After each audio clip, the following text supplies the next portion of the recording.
and it looked like Caitlin Clark has been ruled out. I think she is still battling some sort of injury. That Caitlin Clark won't be playing. I appreciate that. That the WNBA does better when she is on the court. WNBA throws tantrum fit after Caitlin Clark got injured. The WNBA is throwing a full-blown tantrum as Caitlin Clark is sidelined with a groin injury, marking her 4th straight absence. After milking her for sellout crowds, skyrocketing jersey sales, and record-breaking TV ratings, the league has gone radio silent the moment she became a liability. This isn't just shady, it's blatant exploitation, and fans are not taking it. Has already been ruled out for Thursday night's game against the Las Vegas Aces. The WNBA is throwing a full-blown tantrum because the golden goose they've been squeezing for cash just got injured. And instead of protecting her, the league is sulking. Caitlin Clark, the biggest thing to happen to women's basketball, is injured. And now that she's temporarily not making them money, the league's acting like she doesn't exist. They didn't just ignore her injury, they practically manufactured it. This is something that dates all the way back to the beginning of... Let's call it what it is. Clark was exploited from day one, pushed to the limit, game after game, city after city, sold out arenas, jersey deals, viewership records, all thanks to her. But when her body finally said enough, instead of rest, rehab, and recovery, what did she get? Day-to-day status, game time decisions, mysterious silence. To believe, have fans speculating that she's going to be held out all the way up to the fact that something wasn't right. And now? They've finally ruled her out for another game, but only because the backlash was getting too loud. Suddenly, the same league that built its marketing campaign around her is eerily quiet. No pressers, no injury protection narrative, no support. Because now Caitlin's not profitable. She's just inconvenient. And unfortunately, star Caitlin Clark did not participate in that game. They told us it was just a quad strain. No big deal, just day to day. But here we are, weeks later, and Caitlin Clark still isn't on the court. What started as a minor injury has now become a groin issue. That's not just a change in diagnosis, that's a red flag. That's the kind of shift that screams mismanagement, and not just from the team doctors, but from the top down. The Indiana Fever kept her status vague, calling her questionable, game time decision, even when they knew she wasn't close to playing. The Indiana Fever, more than 24 hours advance, let fans know, hey, Caitlin's not going to be there. Meanwhile, fans kept buying tickets. People flew across the country, some even flew across the world. Yes, fans came from Australia just to watch Clark play, only to find out a few hours before tip-off that she was ruled out. That's not bad luck, that's betrayal. The Fever finally gave early notice for the July 4th game against the Aces, but only after they'd pulled the same stunt multiple times and the backlash started to build. Now ask yourself, why did it take so long to be honest? Because honesty might have hurt their pockets. And her as a player is so important for this team and for this league in general, Let's not sugarcoat this. Caitlin Clark isn't just a rookie. She's the reason the WNBA is even being talked about on major sports networks. She's sold out more arenas in 3 months than most WNBA stars have in their whole careers. Her jersey sales broke records. Viewership? Up 300% in some markets. And the Fever? They've gone from an invisible franchise to front-page news, all because of her. Currently, some fans also noticed that she had her upper left leg taped during a couple of those games, so there's a lot of things going on. The league knows exactly what she's worth. That's why they kept sending her out there, even if she wasn't 100%. That's why they hid the severity of her injury, because as long as she was possibly playing, people would keep buying. Clark wasn't just the face of the league, she was the engine powering its money train. Judging by the way it's looking, Caitlin Clark has already officially been ruled out for tomorrow match. And now that the engine is down, they're scrambling. Let's talk about the Commissioner's Cup. Indiana wins it without Clark. A proud moment for the team, no doubt, but also a dangerous narrative for the league. The WNBA wants to act like, see, we're fine without her. But that's not the truth, and they know it. That cup game didn't sell out because fans loved the Fever's defense. It sold out because they thought Caitlin Clark might play. And it's also a huge blow to the WNBA. And now the rumors are swirling. Clark's being rested, not for the sake of her health, but to make sure she's fully ready for the All-Star game in Indianapolis. That's not just any game. It's the crown jewel of the WNBA calendar this year. Clark's the captain, the marketing centerpiece, the likely star of the three-point contest, and it's in her home arena. You really think they're going to risk her missing that? No. The WNBA ratings across the league dropped by over 50% when Caitlin Clark was. They're keeping her sidelined now to protect the business, not the player. Let's call this what it is. Caitlin Clark is being used, not supported, not protected, just used. Used for views, for merch, for hype. She's a commodity with a jersey number and 2 sore legs, and when those legs stopped running, the league started pretending she wasn't all that important. Injury that the WNBA does better when she is. But the numbers don't lie. Before Caitlin entered the W, ratings were flat. Now, they're breaking records.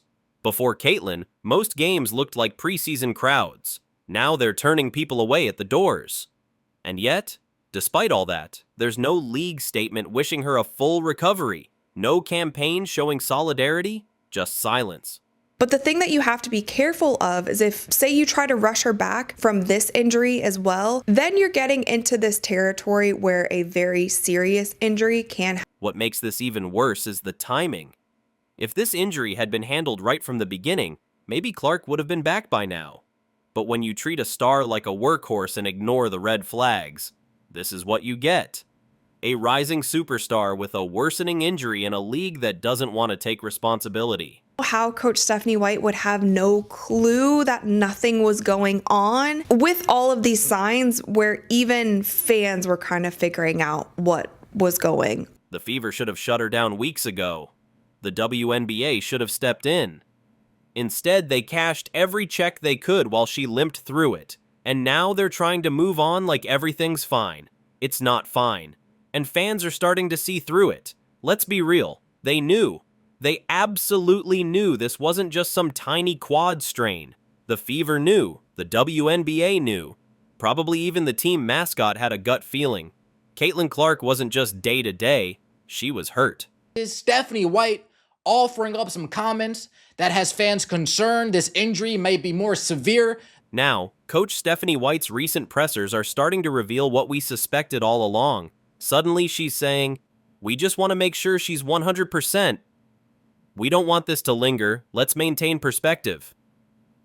Where was this concern when y'all were parading her around like the league's prized show pony? Caitlin Clark groin ruled out for Thursday matchup. It's her 4th straight absent. The Fever are going on a... So now she's sidelined again. Not for rest. Not because she's being protected. But because this time, the risk of playing her might interfere with something even bigger. The All-Star Game. It's in Indy. It's in her home arena. She's the captain. She's the face of the event. Of course, they want her fresh for that. But don't act like it's about her long-term health now. It's about timing her return so she can sell tickets and boost viewership. Either you're doing all of this because you're trying to stop her because you know how lethal she can be on the court, or you're doing all of this because you... Meanwhile, the league's behavior isn't just shady, it's petty. Clark's out injured, and instead of showing public support, the WNBA is throwing a tantrum, not over her injury, but over money and control. Because right now the collective bargaining agreement is being renegotiated, and the players are demanding a bigger slice of the pie. Which, cool, they should. Except here's the twist. The only person consistently bringing in the revenue they're talking about is Caitlin Clark. You'd think the players would at least have her back, right? Not really. They're going to hold her out until All-Star break. From the locker room to the All-Star vote, it's becoming obvious. Caitlin Clark is being iced out. She's not just facing pressure from the league, she's getting side-eyed by her own teammates and competitors. Veterans who've been grinding in the W for years aren't exactly thrilled with her takeover. Instead of rallying around her momentum, they're pushing back against the hype. Definitely, I am not surprised that the players ranked her so low. However, I do take it as a sign of disrespect to... During All-Star voting, Clark made the cut, and it triggered a meltdown. Suddenly, her presence was controversial. People said she didn't deserve it, that she hadn't earned it. Never mind the fact she's brought more attention to the league in 3 months than some stars have in 3 years. Let's talk about priorities, or more specifically, the lack of them in the WNBA. Because while Caitlin Clark is limping around, the league is out here chasing headlines. You can't even take care of the ones you have now. It's like putting a jacuzzi on the roof of a house with a cracked foundation. We really have to put an emphasis on the players that are in our league right now, but I love to see the league growing. I think, adding these teams in Philly and Detroit, like that's how amazing is that the league can grow, but how cool would it also be to have like a little bit expansion on the rosters, like let's focus on the teams that have everything. As Satu Sabali said, right now they're pushing hard for expansion. Detroit, Philly, you name it. On paper, cool. Growth sounds good. But let's stop and ask, what are they really growing? Because when you've got players icing their groins on folding chairs in a league that treats their MVP like a merchandise mannequin, maybe expansion should not be priority number one. But at the end of the day, you also want to make sure that you're not expanding our league too fast. I think that's also another thing, that you don't want teams to totally dominate and then have teams that aren't. And so I just think that it's kind of a hard decision-making team. Sophie said it best, and she didn't even sugarcoat it. Nobody's excited to play in Detroit. Meanwhile, what's actually happening behind the scenes? Absolutely nothing that benefits the players. Rosters are still tight, rehab resources are bare bones, and travel's still a nightmare. So instead of investing in player safety, support systems, and, maybe making sure Caitlin Clark doesn't limp into the All-Star game half broken, the league is trying to score PR points with shiny new franchises. Maybe focus on the teams also that find excuses continuously to lack investment into their players before we focus on adding more to the grain of people that can't really be. Here's the reality. Expanding the number of teams without expanding the talent pool or support structure just waters everything down. You end up with more teams that can't compete, more games that fans tune out of, and more injuries from overworked rosters. What the players really want isn't new cities to play in, it's more roster spots, more depth, more competition, more support. But instead they get Detroit. No shade. Okay, maybe a little. At this point, do we see Caitlin Clark come back during this 5-game home stretch? And while all this expansion noise is happening, Caitlin Clark, the actual growth engine, is getting ghosted. The same people who couldn't stop posting her on every WNBA channel a few weeks ago have suddenly gone radio silent. When she was dropping threes from the logo, posters. When she broke jersey sales records, billboards. When she showed up in every sports headline for a solid 2 months, the WNBA was right there, riding the wave. But the second she got hurt, that energy vanished. So let's just ease her mind, even though she's antsy, and let's do this the right way and make sure that we're ready to go and 100%. Coach Stephanie White stepped up with some carefully crafted lines like, "We just want to ease her mind." There hasn't been a single formal league statement backing Clark since her injury. Not one. No hashtags, no jersey tributes, no "We stand with Caitlin" graphics, nothing. It's as if she's vanished off the map, and that's wild when you realize she's still leading headlines without playing a single game. And if this were the NBA, things would be entirely different. If LeBron James pulled a groin in July, we'd have a 10-part Netflix docuseries by now. ESPN would be parked outside his physical therapist's house. Steph Curry so much as sneezes, and it's breaking news. But when Caitlin Clark, the biggest revenue driver in the WNBA, goes down, silence, not a peep from the top. It's giving, "We only love you when you're profitable." And that brings us to the harshest truth in this entire situation. Caitlin Clark needs to protect herself, because no one else is going to do it. But it's a tough blow not only to Caitlin because we know that she loves to be on the court. It's a tough blow for the Indiana Fever because the league isn't going to protect her body. They didn't when they let her play through injury. They're not going to protect her reputation, not when they let her be the scapegoat for every salty all-star snub, and they sure as hell aren't going to protect her salary, which is still pennies compared to the value she brings in. And here's what makes it worse. The fans see it. The media sees it. Even podcasts and YouTube shows are calling it out. Everyone outside the system is rallying for her. But the insiders, the ones who actually have the power to step in, they're dead quiet. So, Caitlin has to start thinking long-term, not just about her next game, but about her career, because if this groin injury gets worse, that's not just bad news for her. If you are with us until now, make sure to like and subscribe to the channel. Subscribe to the channel.